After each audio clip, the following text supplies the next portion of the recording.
এনসিপির গণপরিষদ নির্বাচন দাবি, যা বললেন প্রধান নির্বাচন কমিশনার। জামায়াত নেতাদের সঙ্গে অশোভন আচরণ, 4 জনকে শোকজ করল বিএনপি। আওয়ামী লীগের ভবিষ্যৎ নিয়ে যা বললেন ব্যারিস্টার পার্থ। এবং সর্বশেষ জানাবো, ভারতে পাচারকালে 3 কোটি টাকার স্বর্ণ সহ আটক 2। দর্শক শুনছিলেন সংবাদ শিরোনাম, এখন বিস্তারিত। এনসিপির গণপরিষদ নির্বাচন দাবি, যা বললেন প্রধান নির্বাচন কমিশনার। গণপরিষদ নির্বাচন প্রসঙ্গে প্রধান নির্বাচন কমিশনার এএমএম নাসির উদ্দিন বলেছেন, আমরা জাতীয় নির্বাচনের প্রস্তুতি নিচ্ছি। আমরা কোনো রাজনৈতিক বিতর্কের মধ্যে যেতে পারবো না। শিক্ষার্থীদের নতুন দল জাতীয় নাগরিক পার্টির জাতীয় গণপরিষদ নির্বাচন একসঙ্গে করার দাবির বিষয়ে জানতে চাইলে সিইসি নাসির উদ্দিন বলেন, আমরা জাতীয় নির্বাচনের প্রস্তুতি নিচ্ছি। প্রধান উপদেষ্টার ঘোষণা অনুযায়ী রাজনৈতিক দলগুলো অনেক কথা বলে, আমরা তো রাজনৈতিক বিতর্কের মধ্যে যেতে পারবো না। সরকার প্রধান যেখানে একটি টাইম ফ্রেম ঘোষণা করেছেন ডিসেম্বর অথবা জানুয়ারির শুরুর দিকে, আমরা ডিসেম্বরে ধরে নিয়েই প্রস্তুতি নিচ্ছি। আমাদের চিন্তা ভাবনা জাতীয় নির্বাচনকে ঘিরেই, বলেন তিনি। আরেক প্রশ্নের জবাবে প্রধান নির্বাচন কমিশনার বলেন, কোন ধরনের সুপারিশ না দেখে আমরা বলতে পারবো না। আমরা ঐকমত্য কমিশনের প্রতিবেদন না আসা পর্যন্ত কোনটা বাস্তবায়ন যোগ্য, কোনটা যোগ্য না, এটি বলতে পারবো না। আমরা জাতীয় নির্বাচনের জন্য বিদ্যমান যে আইন কানুন আছে সেভাবে প্রস্তুতি নিচ্ছি। ঐক্যমতের মাধ্যমে সিদ্ধান্ত এলে কি করবেন, এমন প্রশ্নের জবাবে সিইসি বলেন, ঐক্যমত্য কমিশন থেকে যদি কোনো সিদ্ধান্ত আসে তাহলে তো আমি বাধা দিতে পারবো না। বিভিন্ন রাজনৈতিক দলের সঙ্গে সরকার এই নিয়ে আলোচনা করবে, সেটা অন্য বিষয়। যেখানে আমাদের সুযোগ থাকবে কথা বলা, সেখানে আমরা কথা বলবো। জামায়াত নেতাদের সঙ্গে অশোভন আচরণ, 4 জনকে শোকজ করল বিএনপি।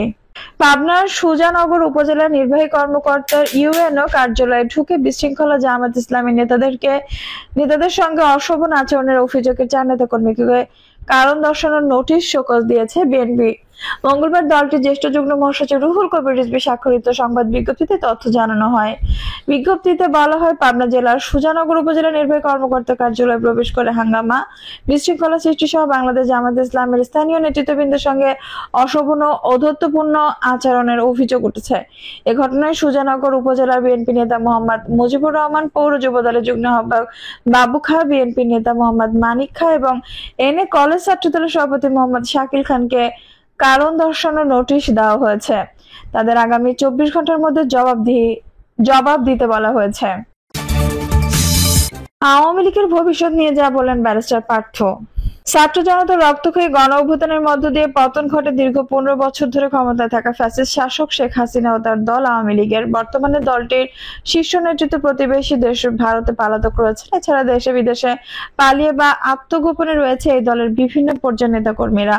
অন্যদিকে গণহত্যার দায়ে গ্রেপ্তার হয়ে কারাগারে রয়েছে বড় একটি সংখ্যার কেন্দ্রীয় নেতা সহ কর্মীরাও।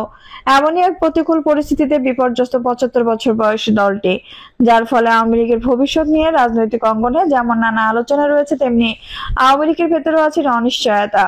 তবে পতনের 6 মাস পার হলেও পরিস্থিতির জন্য আওয়ামী লীগের কোনো অনুশোচনা বা ক্ষমা চাওয়ার কোনো লক্ষণ দেখা যাচ্ছে না।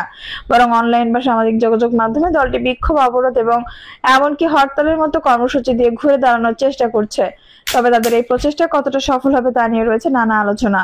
সম্প্রতি বেসরকারি টেলিভিশন যমুনার একটি অনুষ্ঠানে আওয়ামী লীগের ভবিষ্যৎ নিয়ে যা কথা বলেছেন তরুণ রাজনীতিবিদ ও জাতীয় পার্টির BJP chairman barrister Andaleeve Rahman Partha.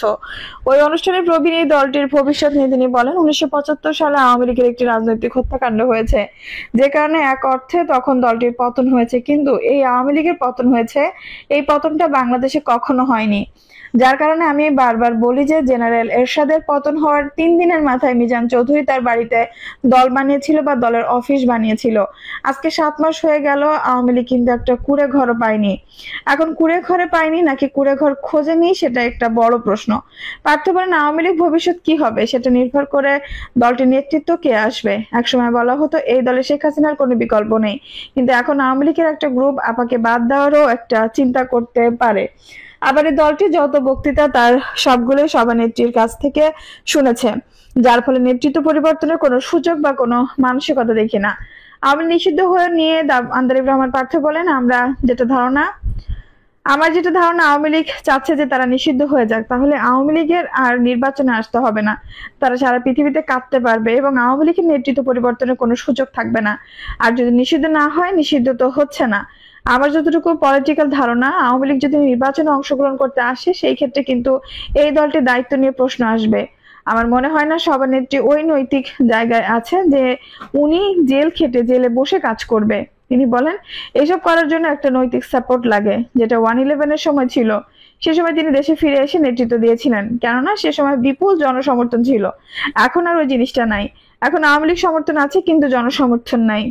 হাসিনার ঘুরে দাঁড়ানোর রাজনীতি কতটা সফল হবে এই প্রশ্নের জবাবে তিনি বলেন, ঘুরে দাঁড়ানোর যে রাজনৈতিক সেখানে একটা নৈতিক জায়গা থাকে। আওয়ামী লীগ কিন্তু 75-এর পরও ঘুরে দাঁড়িয়েছে, এই দলটি কিন্তু 1/11-এর পরও ঘুরে দাঁড়িয়েছিল।